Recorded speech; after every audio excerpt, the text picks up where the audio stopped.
I want to show you some of the different tools that you can use in grafting. This one right here is called Fieldcraft. It's done pretty much on the bench type as we've already put in right here.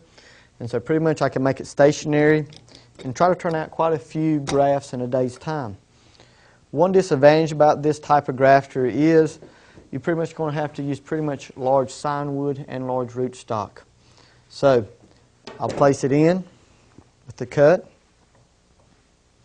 trying to match up different sizes.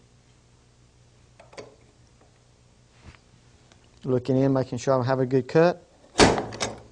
Make the cut, and I have like a wedge shape.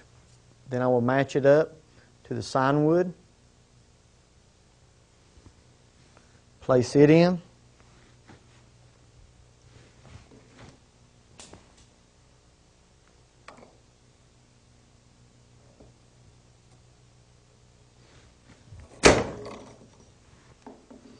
Go ahead and count my 2 to 3 buds. Then I can make it slide straight onto it. And when I do this, you can see it'll match up with the cambium.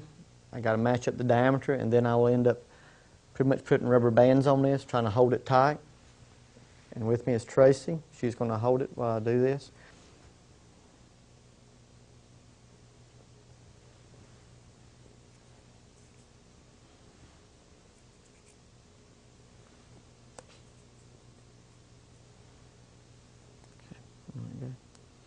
Then I'm just going to pull it back down so I can tie it.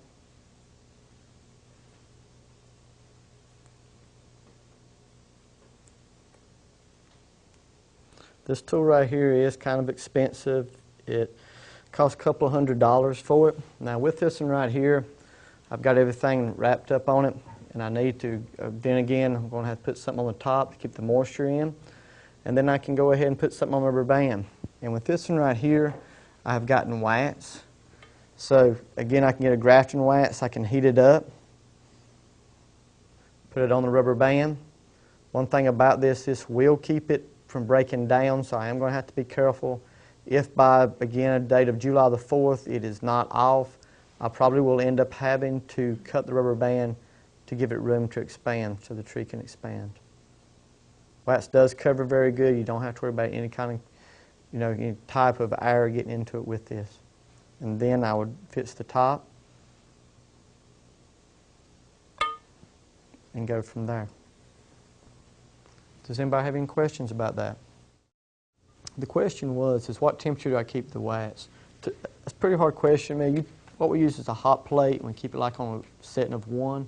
I guess you had using the range top, you might be able to set it a little different.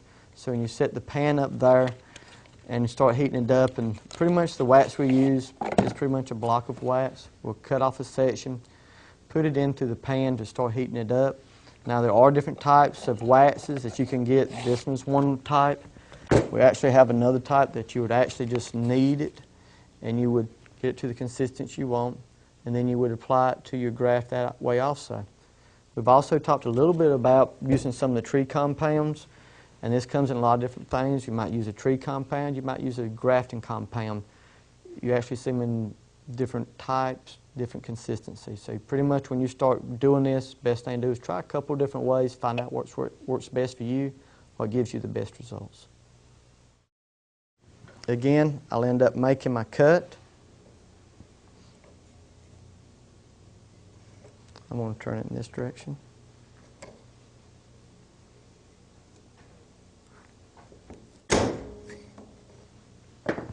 I'll make the wedge, match up my signwood.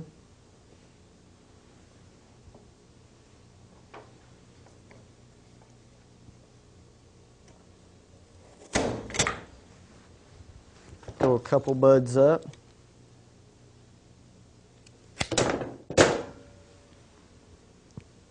See which one has a better fit. On this right here you can tell I have pretty good fit all the way around on it. Got a little bud on this side, but it's holding very tight. Holding rubber band tight. On this one you can actually push your finger up against part of the signwood, and that way you will keep it from falling off or coming off of that.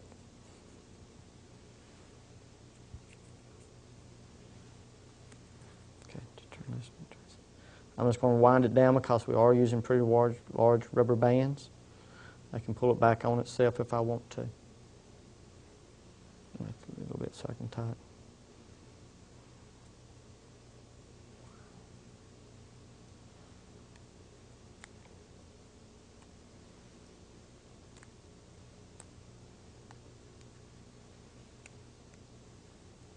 Having trouble with the rubber bands, but you can buy these in different sizes.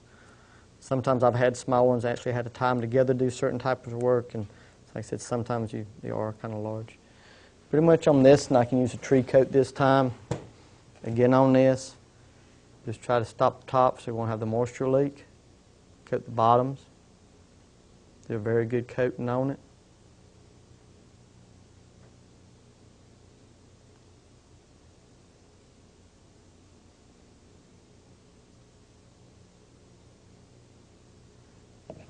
Then it's ready to plant out. Any questions? How deep would you plant that since it's cut pretty close to the roots? The question is how deep would I plant it since this and is, pretty close this way. Pretty much I'm seeing the roots initiate right in here. Pretty much I'm going to have to keep it about right there, a couple of inches below that graft. The problem with that is if I was to plant it here, pretty much this rootstock right here is a dwarfing rootstock, pretty much an 8-foot tree. If I was to plant it below this, and some of this would go back to maybe put out roots up in here, it'd almost be like maybe a standard size. So instead of an 8-foot tree, I would have a taller tree with that. Any other questions? Thank you.